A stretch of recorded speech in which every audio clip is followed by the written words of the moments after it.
did you choose to create that piece in the way that you did? Why did you use poetry to express? So, so go back for a very long time, like when I was in college, I did do more creative writing. But because I was a science major, at some point you just, all of the luxury in your life just gets trimmed. You know, I was working in a lab until ridiculous amounts of time. And then 9/11 happened, right? And my life became hijacked because of the subject matter expertise that I was studying became germane. And I kind of let go of the things that I did when I was younger. And so, as I said, once I got myself into a lot of trouble with my public outbursts about rape culture, I had to really find a way where I could articulate my rage. And so I find that I'm also doing a lot of short story writing. And in my head, the stories also have an image, right? Like the image and the story, they come together.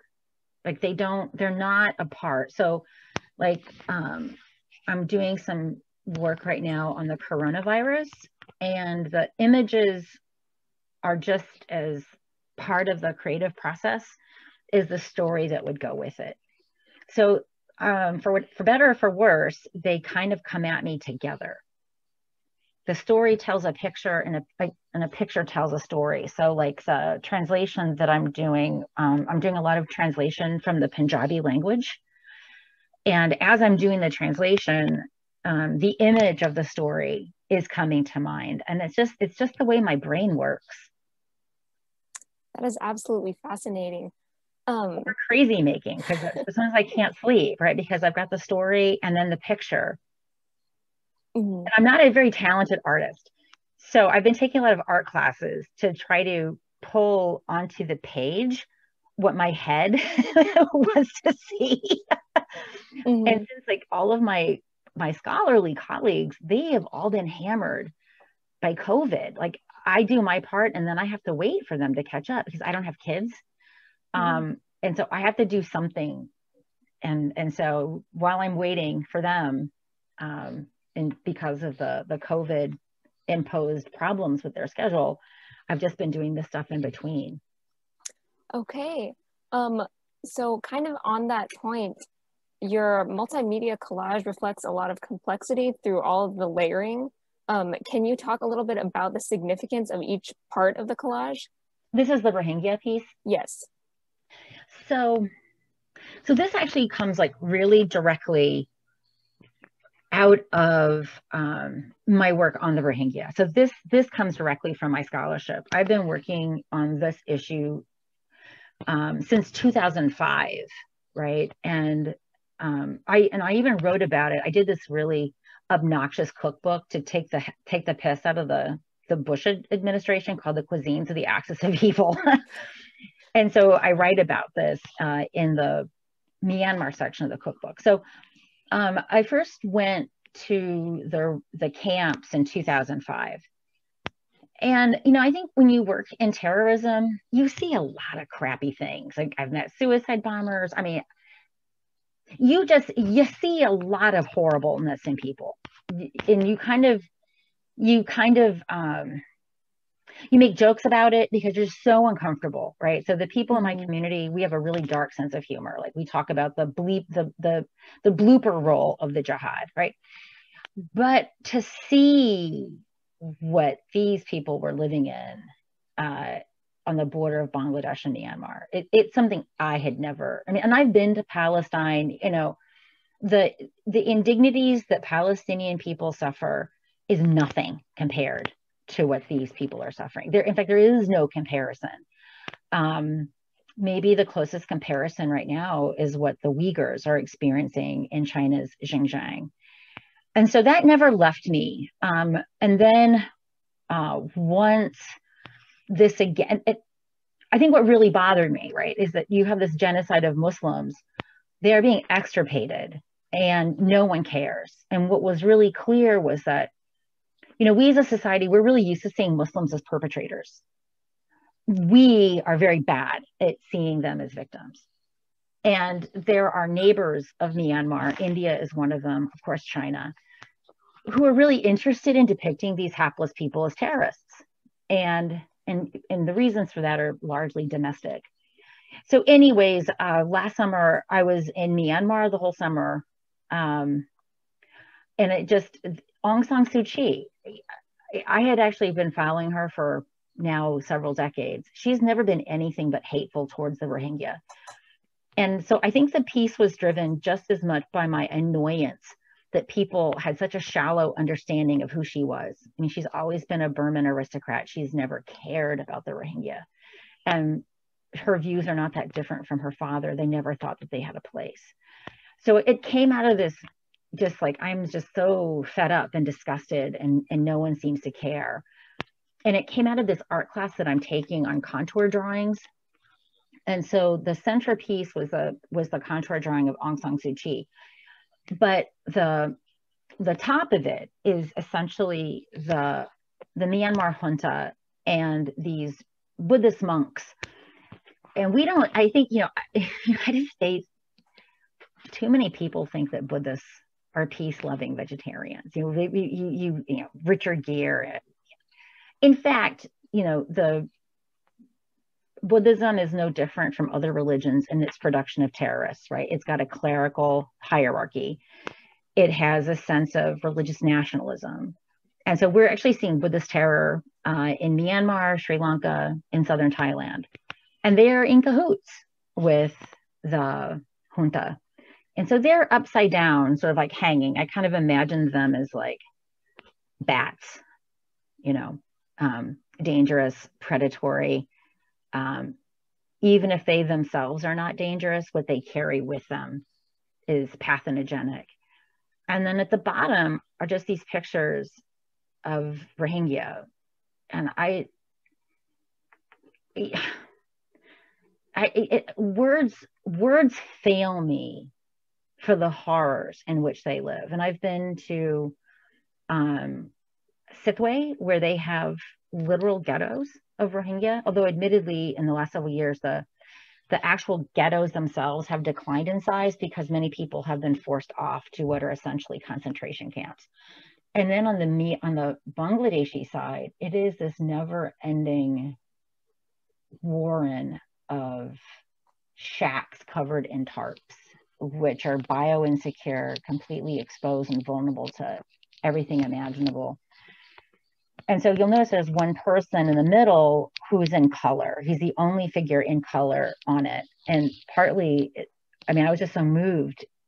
He's just, can anyone fucking see what's going on here and help me? And it was important that Aung San Suu Kyi be right in the middle, because she is just as complicit in the genocide that her government is facilitating, and she is indifferent to the suffering of the Rohingya. She won't even use the word Rohingya. She refuses to acknowledge that word, and thus those people exist.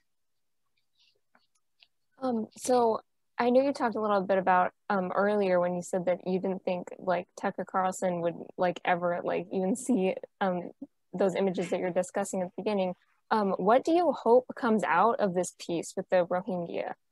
Who do you hope see it, and where do you think it will go? I'm a cold stone realist. I know no one's going to care. No one's going to see this and oh crap, we have another genocide going on. The United States government has, even in some of this has continued during the Trump regime, but the United States had, prior to Trump, really been the only voice of accountability. And that voice of accountability, quite frankly, wasn't very robust, because the United States doesn't really want to sanction Myanmar again. We fear the rise of China. The United States approach to all of South and Southeast Asia is that we want to cultivate these militaries.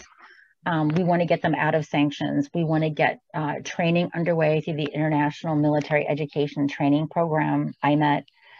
So there's not a lot of stomach. And it's not just the cynical issue of arms sales, which people frequently raise. The real issue is it's really one of China. China already sells most of the weaponry to Myanmar, along with the Russians and the Ukrainians. But the Chinese also arm the various ethnic armed groups that are targeting the state. So this means that the regime, they rely upon China, but they're wary, because like basically China arms them and their enemies and basically makes money on both sides. So we don't want to lose Myanmar to China completely. And then, of course, China and Russia have opposed at the UN Security Council any sort of meaningful resolutions that would have teeth. And so when you've got one member at the UN Security Council, and that would be China, but then you have two, which is also Russia, it means that nothing is going to happen. And look, I mean, China is currently committing genocide. And yeah, every once in a while there's a New York Times piece about it, but no one's doing anything to stop it. Right. And so I think just as you get older, I mean, I've lived now through so many genocides. You know, there was the Balkans genocide, there's the Rwanda genocide. And every time you say no more, but yet we acquiesce each time. Mm-hmm. So I have no illusions. Mm-hmm. So as a political scientist, how has your work been affected by this pandemic? So in fairness, I'm actually not a political scientist. Sometimes people call me that. So my PhD is actually in the humanities in South Asian languages and civilizations, but I just have a weird career because of 9/11. Someone with my background, absent an event like 9/11, would not have the job that I have. It wasn't the job that I wanted, but it's the job that I have, the job that I'm happy with now. In terms of the work that I do, it has been profoundly affected. I've never been in the country this long, like ever. Since I can't remember the last time I've been in the country this long. Maybe 1991 was the last time I've been in the country this long. So, yeah, like the summers I would always be gone. In fact, on average, my husband would tell you, I would be gone 1/3 of the year, if not more. Mm-hmm. So in terms of doing the field work that I like to do, it's become impossible. Which is another reason why, like over the summer, I mean, I took a lot of online courses. Like I was going to do a course in Punjabi in India that had to go online. So, and I've actually, so I take as many class hours as I teach, which that's been kind of fun. So I'm, as an introvert, having an excuse as opposed to having to make up excuses to stay home has actually worked really well for me. Mm-hmm. So related to that, and this will be my last question, but what are upcoming projects or studies that you're working on or looking into right now? You mean academically? Yes, either way. Oh, yeah. So I'm, for better or for worse, I always have like multiple projects. So I just got my reviews back from a book that I've been working on, which is a translation. It's a scholarly annotated translation of jihadi literature. And so this has been a project that I've been working on, oh my gosh, since the mid-90s. So this is, there's one more large project associated with this literature that I've collected. But I just got the reviews back, and I just got another email from my colleague, you know, who's got an infant. She's a toddler at this point, but she just lost her daycare for the relevant future. We don't know when she gets her daycare back because one of the parents tested positive for COVID.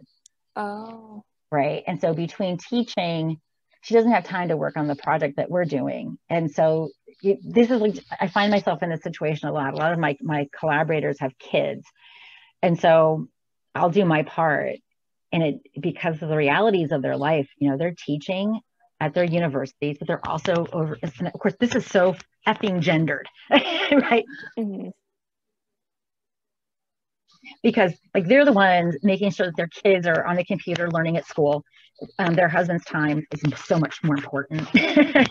So we're seeing all across the board that the productivity of female scholars have declined. I mean, even in my household, and we don't have kids.